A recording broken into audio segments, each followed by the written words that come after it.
Hey there. Welcome into the Ben Maynard program. Thanks for being here.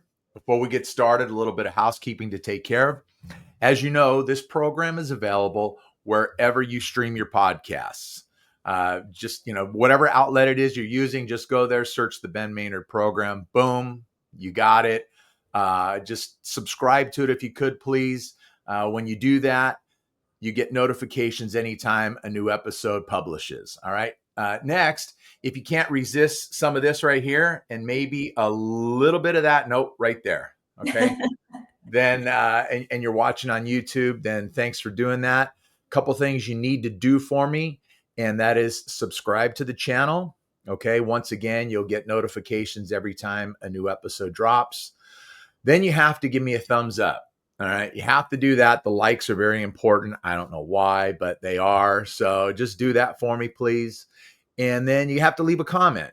I reply to all your comments, as you know. So please do that for me. Oh, and then you know what? You can also tell 10,000 of your family and friends too. All right. Let's see. Then how about last but not least, you can follow me on Instagram, Ben Maynard Program, all one word.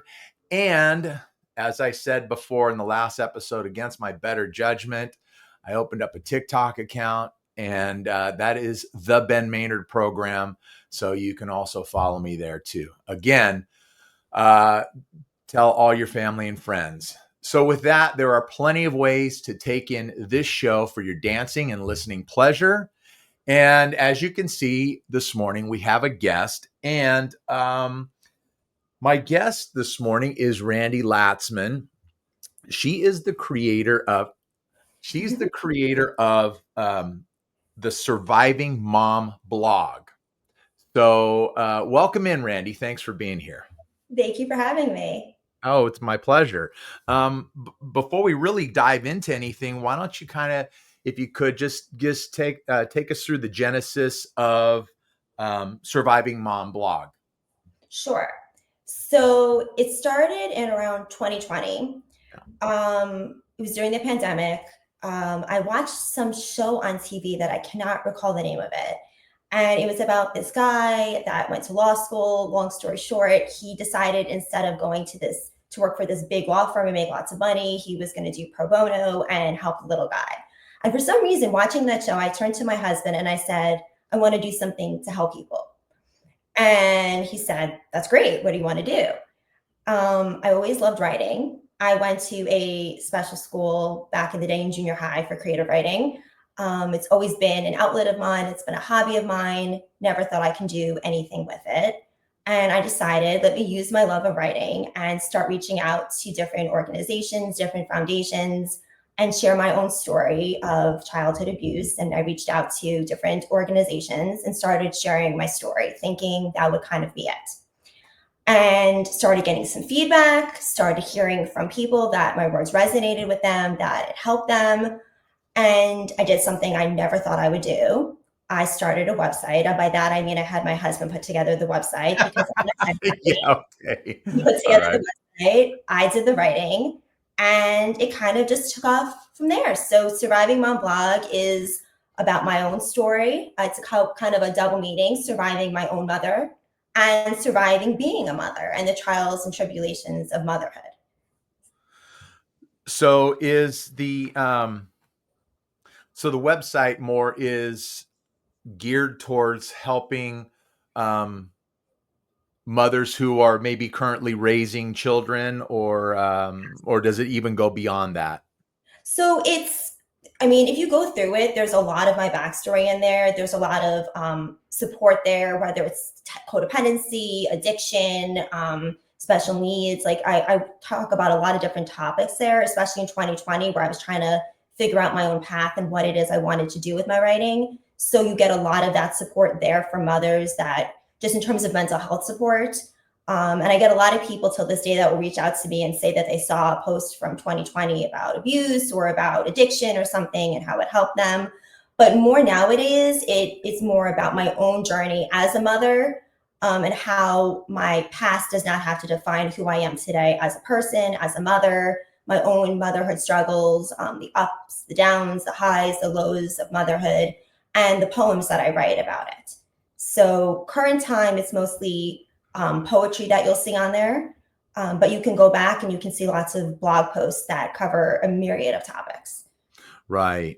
You said something there. You touched on something. I think it's really important that um, our past doesn't have to define who we are. And I really honestly believe that it's so key and it's so important for people to recognize and to lean into that. I don't even know if you have to lean into it. I think to me, honestly, I think it's just more common sense than anything else. But okay, let's lean into it because there's so many people, whether it's in your life, my life, or just in general, that use their past, their childhood, their upbringing as an excuse for the way they behave in their adult life, for the decisions that they make in their adult life. And and I think it's exactly what it is. It's an excuse. It doesn't our past doesn't define who we are. We can make it a part of us because that's just what it is. It's a part of our life.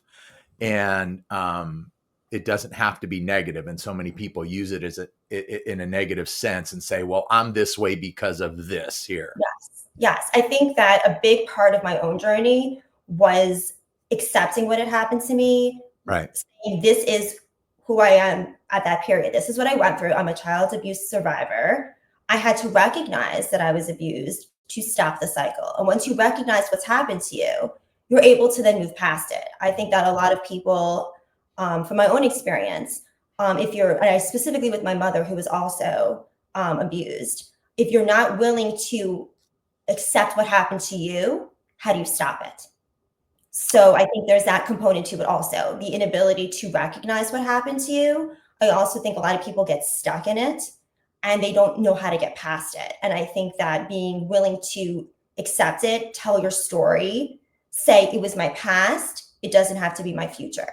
And I had someone reach out to me a couple of weeks ago from Instagram who said he read one of my posts about it and he didn't think he could do anything with his life. He had been brought up with his parents telling him that he didn't matter. It was a very sad story. And I basically just wrote back to him. And I realized at some point I had to take a step back because he had to come to these realizations on his own, but that who you are, you get to decide that. You get to decide who you are not. You get to decide what your future is going to be. You get to write the next chapter of your life. You didn't get to write that chapter in your past. Your parents kind of wrote that chapter for you and made those decisions for you. But you get to make those decisions now when you get to decide what to do with your life and the person that you want to become. They don't get to decide that for you. And when you let other people make those decisions for you, you're giving away all your power. Don't do that. Yeah, no, I agree with you wholeheartedly in that. And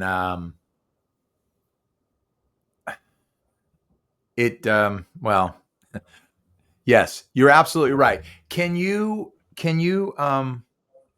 expound a little bit on your upbringing, your childhood, kind of what brought you to your writing stage, where you began with that, and then of course getting into your website? Absolutely. All right. So I was brought up, I have a sister. I have two parents that were constantly fighting, constantly fighting. They were either fighting or they were not speaking. It was a very tumultuous household. My mom, like I said, she was a child abuse survivor herself. Right. Went through terrible things and was not able to recognize her own abuse. And then in turn started doing things to me. When I was 8, she started throwing me out of the house and saw nothing wrong with that. And when I tried to articulate to her that that was wrong, even as a young child, I knew that was wrong. I was told that if I behaved differently, she wouldn't have to do it. So I was being blamed for what she was doing. My dad went along with it, constant fighting, just growing up feeling very unsafe my entire life. I was conditioned to see the world as a very, very scary place because the world to me was a very scary place. As the eldest, I got most of it.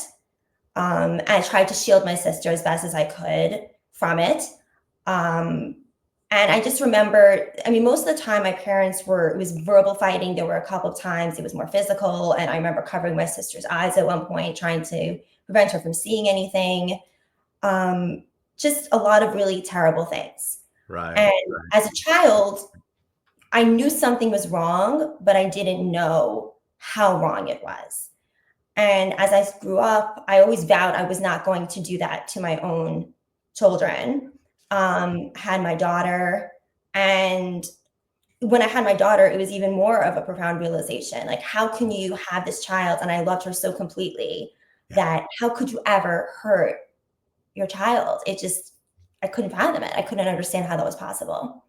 And like I said, going back to 2020, when I thought about all those people who didn't have support. I saw those people who didn't have anyone because of quarantining and isolation and everything. And I thought about people that maybe hadn't come to those realizations or didn't understand or thought they were all alone. And I remember growing up feeling so alone and feeling like I had no one I can talk to about this and feeling so much shame about my past and what had happened to me. And I just wanted other people to know that they weren't alone with their suffering, with their pain, with their story. I wanted to encourage people to tell their story and to not feel shame about it. And so that's when I started writing and eventually started writing on my blog. Can I ask you a little bit of a, excuse me, a little bit of a personal question? As a Sure. man, you're never supposed to ask a woman her age, but can I ask you how old you are, Randy? I just turned 42. 42. Okay. All right. 42. Yes. Wow. My middle child is close to your age. April 29th was my birthday. So yes, I just I'm turned sorry. it. Wait. When was your birthday? April 29th. I April just 29th. Well, happy post happy birthday to Thank you. That's you. great. That's just a couple days ago. Yeah. That's awesome. Um, so was there any, and I'm you'll see where I'm going with this. Was there any other, you said there was a little bit of physical abuse in the household. Was it just between your parents, or did it happen to you and your sister as well? Yeah. And was there any type of drugs or alcohol involved in that as well, which caused your parents to be at each other's throats constantly? No, they were not. There were no drugs Okay. and alcohol. Okay. Um, but there was physical abuse. It was, to me, I mean, yes, there was physical abuse. It's funny because when I talk about my own story, I say it was more of emotional and psychological. But Right. there were Right. absolutely incidences where I remember being dragged by my hair across the Okay. hallway. Okay. Um, I mean, I remember being whacked across the face, lots of things. But also, I know that back when I was a kid, I mean, I talked to my husband about it. Like, people getting hit was much more commonplace than it is now. Now it's a big no-no. Back then, it was It's now. still not a no-no for me. I still believe a good swat on the behind is okay. Well, but look, but yeah, I think, but there's a difference between discipline and abuse. Oh no, And it was like dragging me across my no, hair. yeah, that's kind of not normal. So No, yeah. no, Uh, no. and the reason why I ask is, and we touched on it a little bit earlier before we started, is, I came from a very similar background and an upbringing. Um, I was the oldest. Well, let me put it this way: there's a whole slew of siblings that I have, both older than me and younger than me, and at this point, my parents' marriage was my mom's first. She was very very young, and my dad was much older than my mother, and it was his second marriage, and but he had children from multiple women. So I mean I always say my dad is the father of our country, and but in my and my older brother and I'm the old, like I said, I'm the oldest with my parents, from my mother I am, and then my older brother, he's the oldest from dad and his mother. So we're still very close, him and I are, and we talk all the time, and we share our common experiences growing up. And where our situation came from is our dad was a World War II veteran, and he fought in the Pacific on a destroyer, but I don't know if it was his upbringing or if it was his war experience that he really turned to alcohol. And I don't know. I think about it now, but he sometimes I think that he was using that to numb his pain from his wartime experience. I can't say for sure because he never really talked about it. And I can't ask him now. He passed away 27 years ago. But um but he just rarely ever talked about, his time in the service. And I know for me, around the house growing up, it was just it was it was things were volatile, to say the least. And to what you were saying, screaming and hollering was a constant in my house. My dad was a business owner, had his own business. And the one thing that the one great positive thing that I can say about my father is that he had a tremendous work ethic. So he showed up to do his thing 6 days a week, sometimes 7 days a week. But at the end of the day, he'd come home and he'd been drinking already. And he would come home and he would fight with my mom. Most of the time, it was a lot of screaming and hollering. There were several occasions where it got physical, that I witnessed. And, it just was one of those things. He would pass out on the living room floor, on the couch, or sometimes even at the dining room table.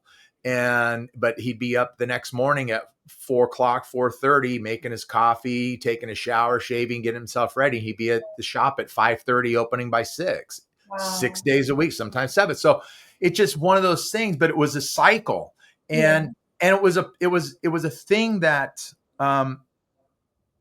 when it wasn't happening, when there wasn't the screaming, the hollering, the arguing, those types of things, it was like a rarity. And it took for me and our friends, and I say ours, meaning my younger brother and I, he was only 2.5 years younger than I. And so we grew up with the same friends and we hung out with all the same people. And so when our friends would come over, it was like, what are we going to get?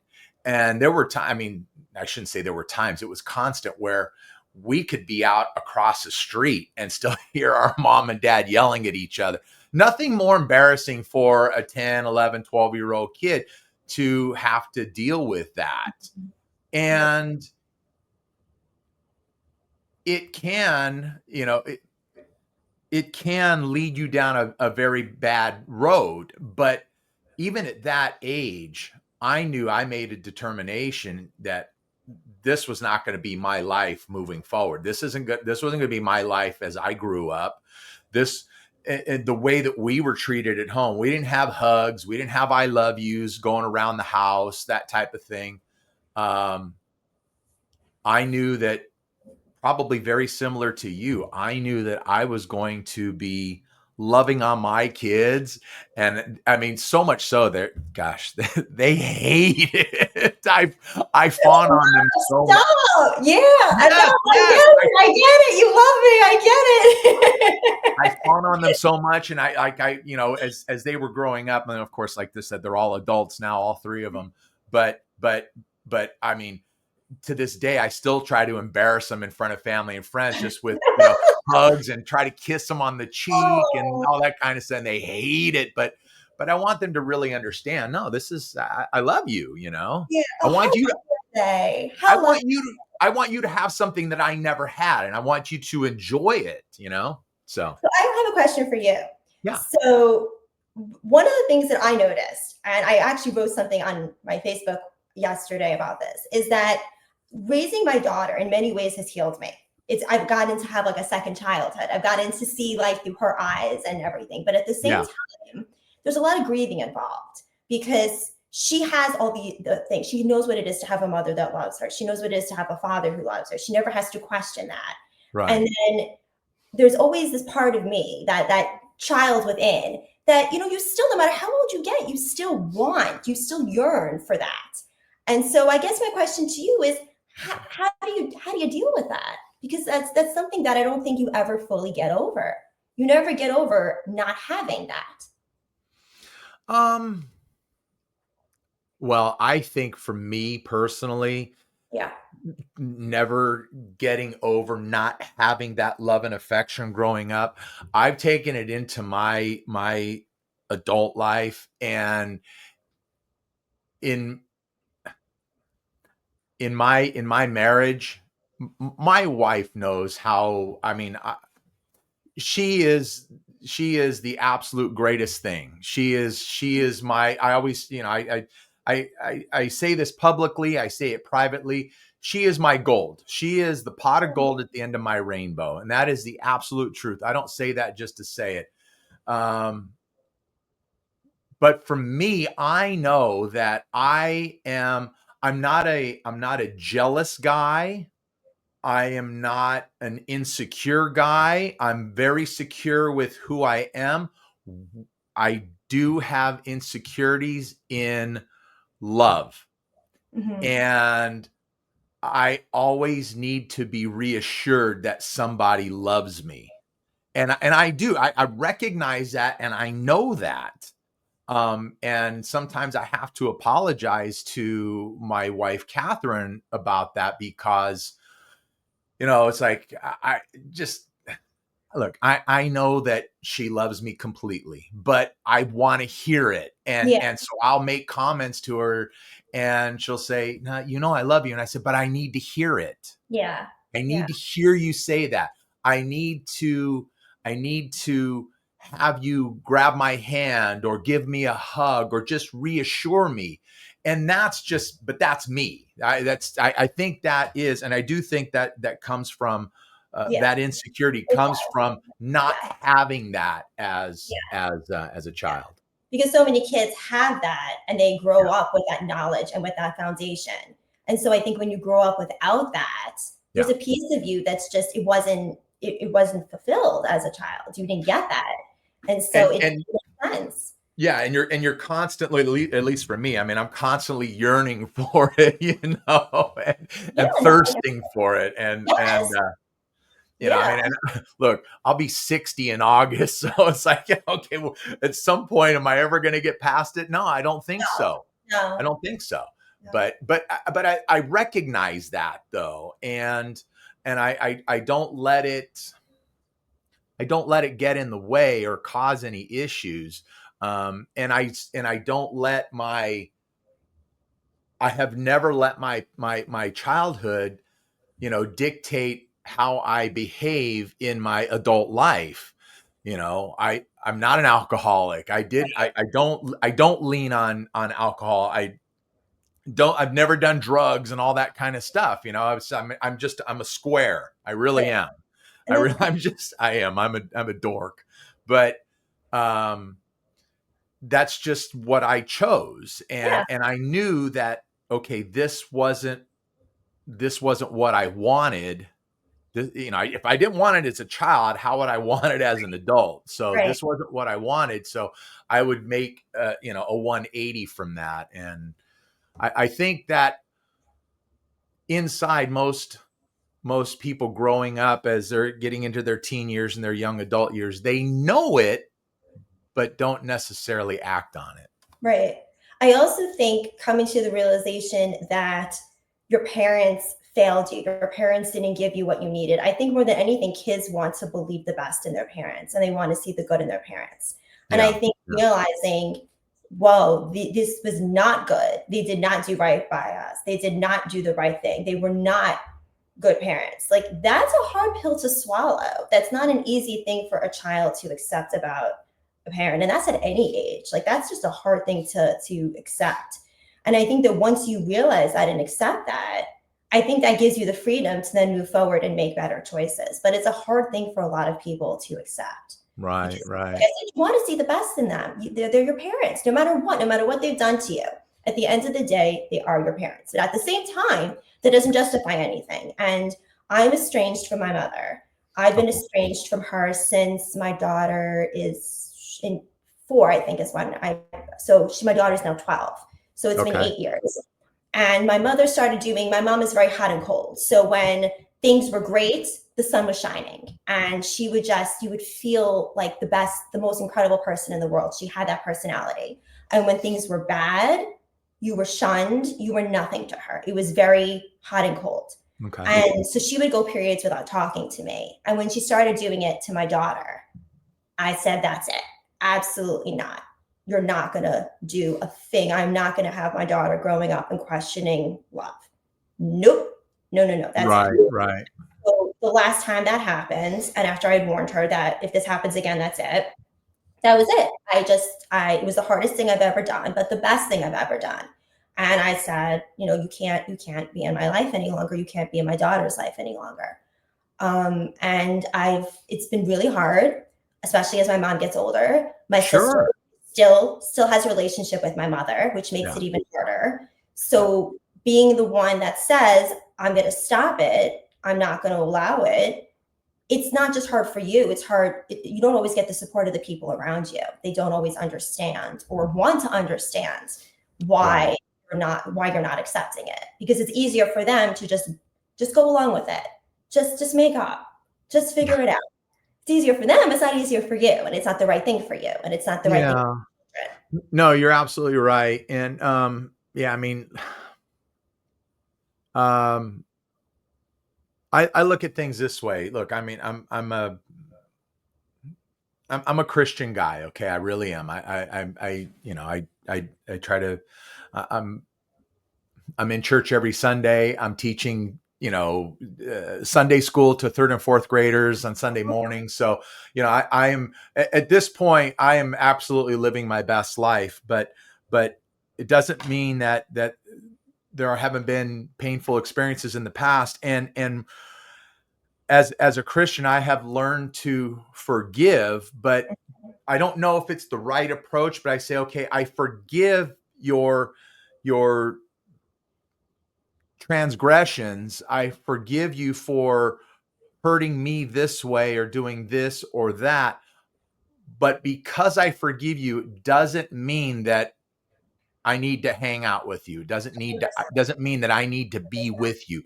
I'm not at that point. I forgive you. Everything's good, but I think we have to keep our distance. Yeah, and 100%. You can forgive. It doesn't mean you forget. It doesn't mean you get amnesia. You never forget. Nobody ever forgets. Never forget. And you have to forgive for yourself. Like, I learned that. Like, you don't forgive for the other person. I forgave because I was harboring so much anger and hurt and pain about it, that the best thing I can do for myself was to let go of that and to say, she did the best she could. She did. Yeah.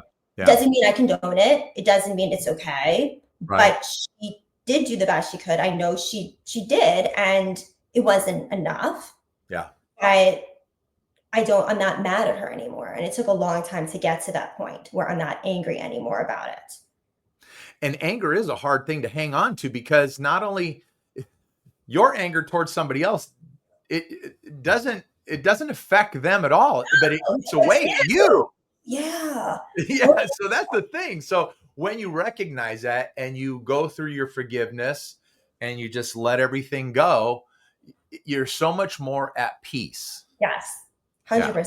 I mean, one of the biggest things I had to stop was that, growing up, like we said, in a household filled with screaming all the time, that was my normal. And so when I married my husband, and they don't raise their voices, they don't do those things. And I would yell, I would raise my voice, I would get upset, I would do all those things. And I had to recognize, okay, when I do those things, I'm turning into someone I don't want to be. Like, that anger that I had is making me someone I don't want to be. I don't want to be angry all the time. My mother was angry all the time. I don't want to be angry all the time. I don't want my daughter growing up and seeing a mother that's angry all the time. I need to figure out ways to let that go. And so it's a work in progress. Like, we're human. We're going to get upset, obviously. We're going to get days that we're going to lose our cool. But I don't do that anymore. I've let that go. And that was a really hard thing to do. That was a hard thing to do because it's ingrained in you. Like, you grow up and you hear yelling all the time and you're all just yelling at each other. That's how you communicate, sadly. And so learning to redo it and not have healthy communication, not yelling at each other in forms of communication, but talking and listening and reacting, giving yourself a moment to respond rather than react, is something that I really worked on, especially over the last few years. Mm-hmm. And Mm-hmm. it's I'm happy to say that I'm not in that place anymore. So Yeah, it's such a simple term. It's kind of dopey, but I always say you attract more bees with honey than yeah, vinegar. And yeah, to be sour, to be bitter, to be angry, you're not attracting anyone, you know. But I'll bet you're a great mom, aren't you? I You try. are. I try. I It's try. okay. Listen, it's okay to boast. Well, okay. I don't want to say no, because that's not right. To boast and be braggadocious is not great, but it's okay to admit if you're a great parent. It really is. I It's without a doubt do my very best. I cannot, there you and go. I love her with all my heart. And There so I you always go. tell other moms that if you love with all your heart and you try your best, that you're a good mom. So yes, I am a good mom. And that's with anything. If the effort, I always tell my kids in Sunday school, I said, look, I'm really old, kids. I said, but when I was in school and I was your age, we got 2 grades. We got our letter grade per subject, and then we got our citizenship grade, which either was an S for satisfactory, an O for outstanding, or it was a U for unsatisfactory. I said, so that's where you need to look is your effort. Okay. Right. Always strive for the best effort. That's right. When you're trying your best, That's all there's, that matters. And that's what I yeah. tell my daughter because growing up, I was very much, my mother wanted me to be perfect. I needed to get perfect grades. She Okay. would whip up as young as 2, she was drilling me with my numbers. I had to know numbers 1, 2, and 3. And they would grow up telling it like it was funny, but she would literally like start screaming and freaking out if All I was right. like an 18-month-old child and Right. didn't know my numbers. So she just I would rehearse. I would be 5 years old and rehearsing things. She'd rip up my homework and have me redo it over and over and Wow. over again. So I grew up very much a perfectionist, very much a perfectionist. Ah. And I said to my daughter, I say to her, I don't want you to be, there's no such thing as perfect. You're not perfect. No one's Right. perfect. Do your best. I don't care what your grade is. If you tried your best, you put in everything you had into it, I'm going to be so proud of you no matter what you get, as long as I know you're trying your best. Because that's what it is in life. We're not going to be great at everything. Just we have to try. We have to try. We have to learn from our mistakes. We have to strive to do better. And that's it. I just said this to the guest I had on last week. There's a line that I coached baseball for many, many, many years. And one of my good friends who also coached alongside with me would tell the kids, and this is stuck since, I don't know, this has stuck with me for the last, I don't know, 35 years or so. You never know what you can do unless you try. Mm-hmm. And it rings true for anything and everything. And it's all about the effort, because if you're making the effort, then well, let me change that. If you're not putting forth the effort, all you're full of is excuses whenever you fail. And that's all you're looking to are the excuses as to why it didn't happen. But when you are putting forth your best effort in anything, if you fail, it's okay. You understand it. You just pick yourself right back up, you dust yourself off, and you get after it again. That's right. That's right. And that's the one thing about being a parent is you're never going to get it right 100% of the time. But that doesn't mean you can't be great at it. It's Yeah. it's recognizing when you slip up, and it's very, very hard to do at times. And I think I got better as I got older, but it's very hard to do because nobody wants to admit when they're wrong. Right. That's one of the hardest things to do, is admit when you're wrong at Right. something. Right. And especially when you're the parent and they're Right. the child, Right. It's like, Right. the parent's always supposed to be right, Right. and Right. and sometimes you're right, just because you're Right. the parent. I And said I it. said I'm the so. parent. You do it because I'm the Right. parent. It doesn't matter if I'm doing the opposite. You have to do it because I'm the parent. That's Yeah. right. Yeah. And That's right. that's one of the biggest things. Like, I grew up where I never heard I'm sorry. It was always she did it, it was my fault. I did it, it was my fault. It was fine. Yeah. So growing up, one of the biggest things I do with my daughter is, and you do have to eat a big slice of humble pie, is you do have to be able to, when you do something wrong, I'm sorry that I did this. I made a mistake. And it's like, you know what I learned from that is that it's teaching, giving them the tools to own up to their mistakes and to learn that it's okay. We're human. We're imperfect creatures. We're all going to make mistakes. We're all going to have flaws. Yeah. Owning up to it, apologizing, and not just apologizing, but learning from it and trying to do better and grow from it. That's the takeaway from it. And if you can take something where you made a mistake and learn from it and do better, then that's a success. And so I really try to do that with my daughter. When I say the wrong thing and I do the wrong thing about 5,000 times a day, and I go over to her and I say, I'm really sorry that I handled it this way. Yeah. You know, and can we try again? And just trying to teach her that it's okay. There's no reason to feel shame with making mistakes. We all make mistakes. It's Yep. okay. Yep. It's hard So enough. It's hard enough to do that in an adult relationship, right. and then imagine having to do that with your kids. It's like, It's oh, hard. It's yeah. hard. And humble pie is Humble pie. nasty.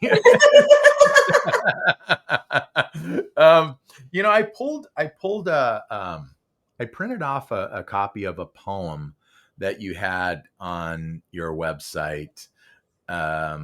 It's called Holding On. And do you feel comfortable reading it, or would you like me to read it? I could absolutely read it. I knew what page it was in my I don't book. listen. I'm not trying. I'm not trying to put any pressure on you or Oh, no, anything. no, no, no, no. I have no problem reading it. So my book, it's so funny. When I had my book, Yeah. I said I wanted a table of contents. And they said, oh, that's going to be, there's so many poems in there. There's like 200 poems that your table No. just be like crazy. Wow. So the problem with that, though, is that when I'm asked to read a poem, I don't know what page it's on. So Oh. bear Okay. with me. I'm Well, going to see, yeah. Well, I have my iPad open up here on the table too, so I'm open to your website. I printed it off so that it was nice and large, so I could see it even with my glasses Right, on. That right. kind of thing. But while you're trying to find, I oh, found you it. did. Okay, all right. Well, I found it. okay. I want you to. And look, I'm sorry. I didn't mean to just hit you with this all at once, because I would have been more than comfortable reading it. But you No. wrote it. These are your words, and this is your expression too. And then I kind of want to try to give you my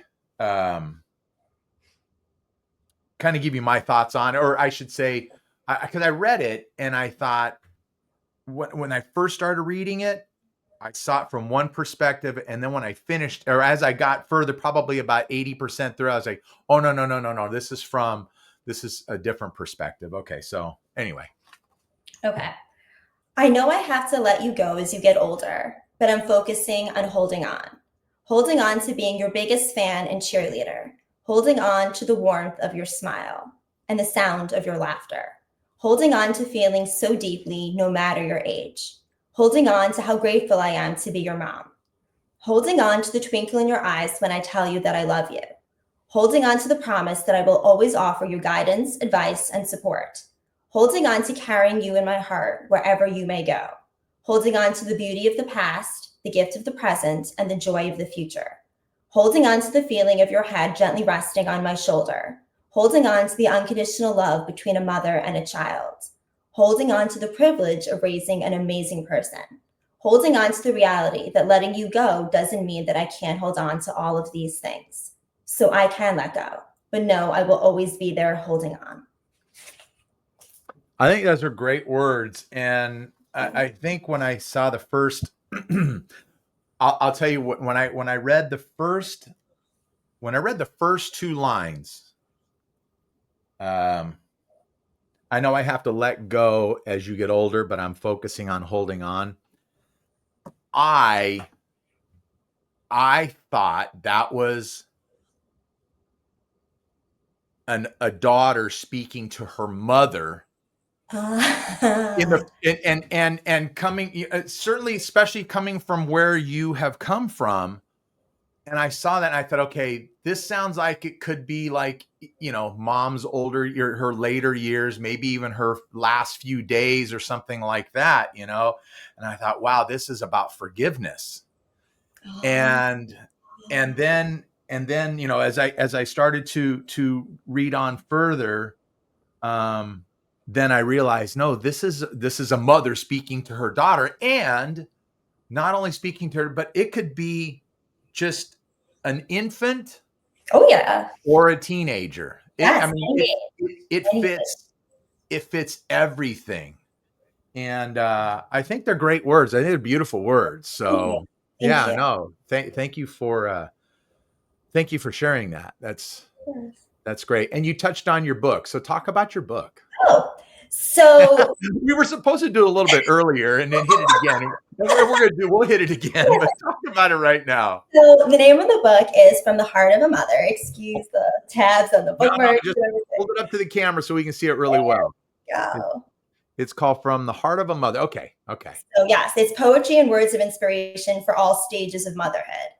So as I mentioned, my daughter is 12, and there are a lot of books out there about early motherhood and early childhood. And my daughter's 12, and I wanted to write a book that kind of touched upon all stages, because I remember vividly her being a newborn. I remember her vividly being a toddler. I remember vividly her first day of school, and now she's 12, and some Yeah, things never change. The love never changes, the effort never changes, the bond never changes, the need never changes. There's so many constants throughout motherhood. And I wanted to express that. I wanted a book that a new mom could open up and say, oh, I see myself in here.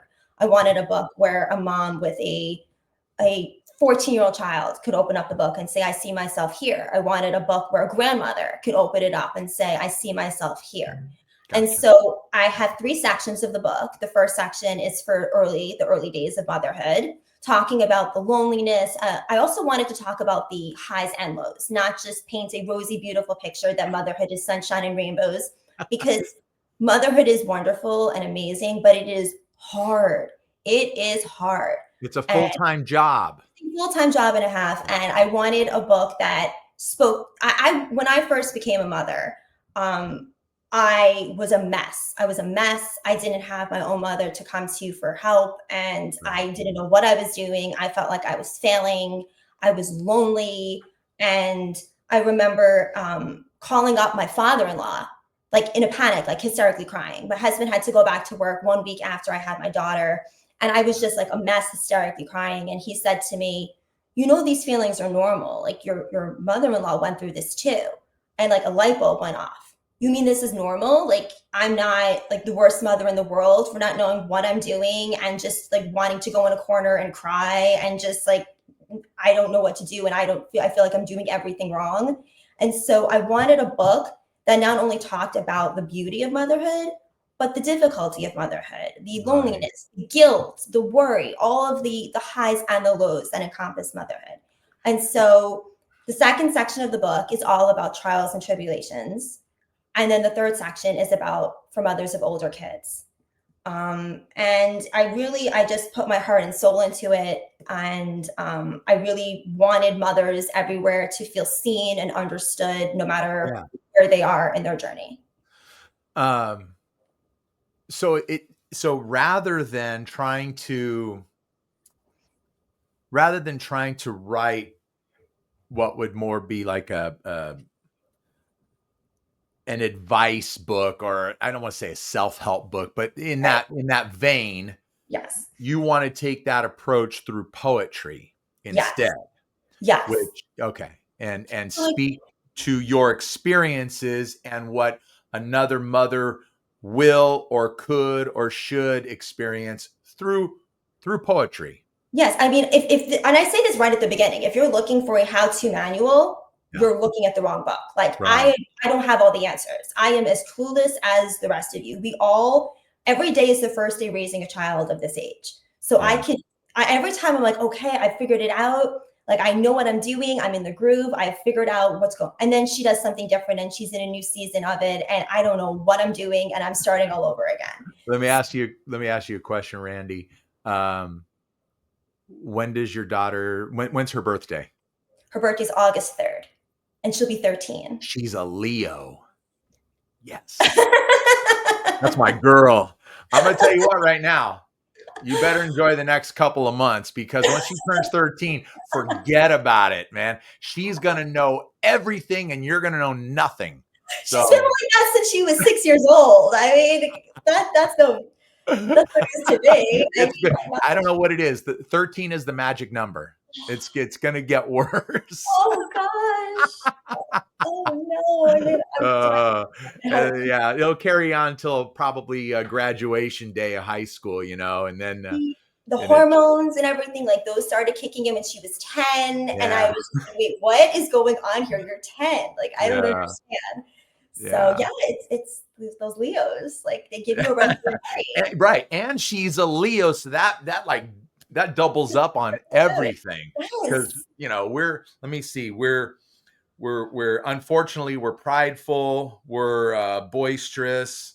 Let's see, we're know-it-alls, and I don't know, it's all about us too. So Yep, all of the above. She is strong-willed. She keeps me on my toes. She's aged me 20 years, and but I love her to death, and it is never a dull moment with her. And yes, she is something, and I mean that in the best way possible. Well, so she's 12 now.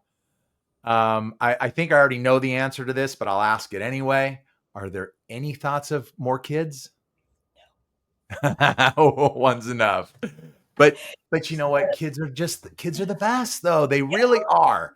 They really are. And no matter what, no matter how much they get in your hair, no matter how much trouble they cause, no matter how many messes they make and never clean up, all that stuff, kids are still the best. They bring us so much joy as parents. They do. And for me especially, like, she healed the parts of me that, like, I could have gone to all the therapists in the world, and I did go to therapy. Yeah. There's something about raising a child that just cracks you open and then just brings you back together again and puts the pieces together in just a more beautiful way than they had been before. It's just, she held up a mirror to the parts of me that needed fixing and allowed me to truly see them and work on them and come out the other side better than I had been before. And none of that would have happened if it wasn't for her. I think it's 100%. But you recognized it, though. And some people, unfortunately, whether it's mothers or fathers, because that scenario is there for all of us. Absolutely. It's there for all of us. It's whether it's that whole thing. Are you, do you see the signs? Yes, that kind of thing. You have to recognize it, and you have to understand. You have to understand that, and then you have to also understand your responsibility once you bring a child into this world. Yes. It is such an enormous responsibility. It is something that I take so incredibly seriously that, and what hurts me the most, though, is when I'll see feedback from people who they were abused, and they'll say, well, I'm scared to have a child because I was abused. And that just makes my heart so sad, because, like we've talked about, that does not mean in any shape or form that you cannot be a wonderful, remarkable, amazing parent. Like, you can do everything differently than what was done to you. You have two choices. You can continue, or you can stop and change it. And that's entirely up to you. And that's for anything. Even kids who weren't abused, you have parents, no parents are perfect. And you see things that you grow up and you're like, well, I don't really like the way they did that. I'm going to now do things differently. You have that choice. Yeah. And so when I see that, I kind of want to shake my computer and say, no, you could, that's not the reason. It's not, it doesn't have to be. It doesn't you're absolutely right. Because life in itself, life is a series of decisions. Mm-hmm. It's all one road, and we get to a fork in the road, and we can go this way or we can go this way. And we know the route we should take, but do we take it? I told my kids, I told them all multiple times, but I started when they were probably in their teen years. And I said, every decision you make in your life moving forward will have an effect on your life at some point. It may not be tomorrow, next week, next month, even next year, but at some point, the decision you make on this here will come back on you. It's going to be positive or negative, one way or the other. You have to decide. Mhm. And that's what life is, and that's what you know deciding to bring children into the world is all about. And being a parent, it's all decisions. Look, Yes. it's not a bad thing to bring kids into the world, no matter what kind of background we have. That's why men and women were put on earth, and that's to procreate, Yeah. and um you can't be afraid of that. And for somebody in your position, I understand. You kind of want to, after you're done shaking your computer, you kind of you kind of want to just throw your arms around them. I do. I Yeah, do. yeah, It breaks my heart. It really, it truly does. And that's like when I said I spoke to that guy, I spent like an hour, that guy who reached out to me about his childhood, like just yeah. talking to him. And I want to hug them all. I want to hug them all. I want to talk to them all. And that's why I write. That is, at the end of the day, why I write, why I share my story, why I started my Facebook page, which I Yeah. never, ever, ever thought I was going to do. Um, but I wanted to use my love of writing to maybe help someone, maybe make someone else feel less alone, maybe make someone feel a little bit more understood. And so that's why I do what I do, in hopes of maybe making someone else's pain a little bit more manageable. When you were growing up, or even before you decided to take this route with your excuse me, with your blog and your book and all that, did you find yourself to be more of an introverted person? Yes. Okay.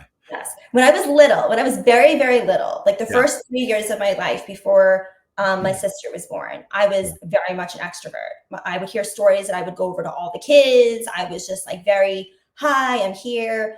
As I think just because of my childhood and the things that happened to me, I just became more and more of an introvert. And so putting myself out there, putting myself in the public eye, so to speak, and writing publicly and putting out my story publicly and doing all these things, it's that goes against my nature. It goes against my nature to do these things. But like you said, we strive to do better. We strive to push ourselves and to grow as Right. people. And if I can take something horrific that happened and make something good come from it, then why would I not do that? And I think that's just, as people in general, that's all what we're supposed That's to what do, we're supposed to do. is to try to always turn a negative into a positive. Absolutely. Absolutely. Yeah. Excuse me. Yeah, I think growing up in the type of home environment that both you and I experienced would tend to make you more closed off, because if you don't want to open yourself up too much, because you're inviting people into your world, and now they see what really goes on. Yes. And that brings, that can bring about a lot of embarrassment or shame and that Yes. type of thing.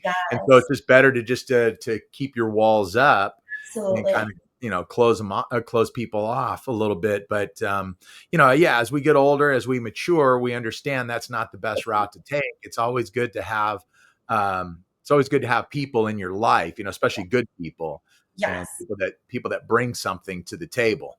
Yeah. um, as far as you are concerned, and things that are going on with you. um the book is available where? It's available everywhere online. It's on Amazon, Barnes and Nobles, Indigo, like Target, Walmart. On my website, survivingmomblog.com, you could Yeah. go on there and there's different ways to purchase it. I'm also having a special sale now for Mother's Day where I have a bunch of copies that I can personalize. Yeah. I can write a note to someone in it. There's a special someone that They like the book to be made out to with a little message. I can do that. So yeah, it's available everywhere. Yeah, I'm looking at the cover of it right here, you know, From the Heart of a Mother.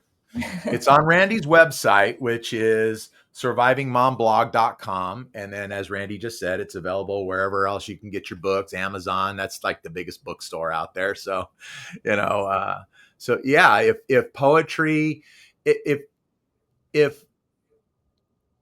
the adventure, the trials and tribulations of motherhood, uh, are something that you're going through, and you want to experience that through poetry instead of somebody telling you, well, do this and don't do that, then this is probably the right way for you to go. This is probably the book for you.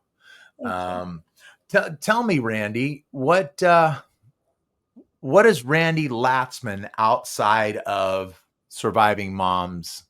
You know, what does she do? Tell us a little bit about your personal life. Oh, wow. Okay. Well, I'm an avid reader when I have the time, which is few and far between.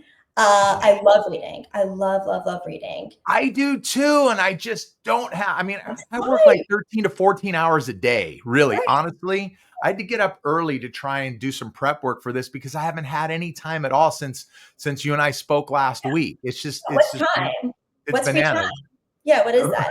I don't know free I time is. know, but I do. I love to read, and I have no time for. I have my bookshelves over here in the studio, and it's full of I don't know. I can't even count how many books are on it, but I've probably only read about half of them, and that's only because I did those ones like 15, 20 years ago. Right. Right. You remember back when you read them. Yes, it's the same thing. Yeah. So I So anyway, love I'm sorry. Go ahead. Go I ahead. know I love reading. I love writing. Like Yeah. just I've always loved writing. So I love doing that. I love watching TV with my husband in the evenings after my daughter's asleep. We just lay on the couch and watch ridiculous TV shows that are just easy to follow and just we do that. I'm a junk food addict. I will admit it. I love anything, any junk food. I love chocolate. I love ice cream. I love chips, all of that stuff. Oh, I love it. Yes. And so, yeah, you'll basically find me running around chasing after my daughter. Yeah. We have 2 cats and a dog. So, probably cleaning up after my animals, watching reality TV with my husband, or writing is Okay. basically what I'm doing. What kind of dog do you have? She's a mixed breed, she's a rescue. Okay, that's all right. But Yeah, do yeah. you have any idea what breed she is? We've gotten different answers. We think she might be part chow and part pit bull, but we're Okay. not 100% sure. She's a very sweet dog, but she's a big dog and she doesn't recognize how large she is. So when we brought her home for the first time, she like ran up the stairs and like tried to jump on me to hug me and nearly threw me down the stairs. So yeah, she's a large dog, but she's a sweetie. Well, I'm a dog guy. Catherine and I, we have a cat, and Oh, but I'm a dog guy. I've had dogs my entire adult life. Um, I'm going on a little over 2 years right now without a dog. It's the longest period of time in adulthood that I haven't had a dog, and I love dogs, and I love big dogs. well, she's a Yeah, dog for you. She's a sweetheart. So yeah. our cats will literally go on the dog bed and just lay on the dog bed with her. And all like she just wants her dog bed. Like it's hers. Let her have her little dog bed. And they'll There just you go on the go. dog Yeah, bed yeah, and yeah. she'll let them. She'll let them. She is such a well-behaved don't I mean she barks, but she's a dog. Dogs bark. Of But the course. biggest thing is that my daughter, will go over and like hug her and will be like rough with her. And the dog just like loves her and takes care of her and is protective over her. And it's very sweet. It's very, Dogs very are sweet. dogs are the They're the absolute best. best. They They are are. the best. They're great. I Yeah. I I have said for many, many years, dogs are God's best work. You know? Oh, it's But true. you talked about watching television. Catherine and I, we like to watch a lot of television when we can. Usually I'm falling asleep to because our shows are like our go-to shows, and they're old ones. I don't watch anything. I really honestly don't watch anything new unless it's like a short series on one of the streaming services or whatever. But my go-tos are like Everybody Loves Raymond and Oh, King of Queens. yeah, those are great. Oh, they're absolutely Those fabulous, are great. Yeah, shows. And I just introduced Catherine a short while ago to The Middle, I and never watched that. I oh, never. it's dynamite. It really is. Just so good. Just it's so good, and so it's like those three shows, or we'll sprinkle in. I don't know. I just like shows like I guess about couples, that kind of Yeah, thing. Married people. We yeah. were watching Rules of Engagement for a while until Amazon Prime started charging for it again. So, but we were watching that. And we'll, like I said, we'll sprinkle in a little 2.5 Men from time to time too. But I love it. It's lighthearted. It's something that you guys can sit on the couch, and if you fall asleep for a little bit, that's okay. You can wake up and pick up where you left off. That's right. That's right. Silly stuff, but I love the couple stuff. Yeah, Everybody Loves Raymond, King of Queens, and even The Middle. I love to watch the dynamic yeah, between the married couple. And yeah. so it's just it's good stuff. It's good stuff. But anyway, again, survive. Wait, let me put my glasses on because I'm going to get this pitch right. survivingmomblog.com. That's the website. Yes. And then the book, hold on. I'm going to get it here. I got to open this back up. The book, let me see where to go. The book is From the Heart of a Mother, and it's available on the website, on Randi's website, which again is survivingmomblog.com, or at Amazon.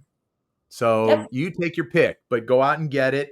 And like Randi said, if you buy it, at least on the website, I know you do have a special going on. I did I see that. do. Go to survivingmomblog.com/shop. They can get a signed copy of it. A signed copy. And I think it's like $5 or $6 off too. It's cheaper, and I will personalize it. So I will Yeah. write a little note in there to the special someone for, yeah. There you go. There you go. So you get some bonus stuff going That's on too. right. That's That's right. beautiful. Yeah. Randi, I can't thank you enough for this. This Yeah. is good. It's good. It's good to meet you, It's and me it's good too. to talk to you. It was I wonderful talking to you. I feel like it was oh, therapeutic. I loved it. I love talking with you. I really or did. as Barney Fife would say, therapeutic. That's That too. sorry, that's way before your time. Way before. Thank you so much for having me. Yeah, I'm going to close up, but stick around for me for a couple minutes, okay? Sure. Appreciate it. All right, everybody. That's a wrap. And as you know, this program is available wherever you get your podcasts. Doesn't matter what streaming service you're using, just search the Ben Mader program. Boom, it's there. Subscribe to it and get notifications every time a new episode drops. However, if you're enjoying watching this on YouTube, then please subscribe to the channel, give me a thumbs up, and leave a comment. All right. Last but not least, follow me on Instagram, Ben Maynard Program, all one word, or follow me on TikTok, The Ben Maynard Program. Gosh, I can't believe I said that. All right. So we're done. Thanks for your time. Thanks for being here. This is the Ben Maynard Program. Tell a friend.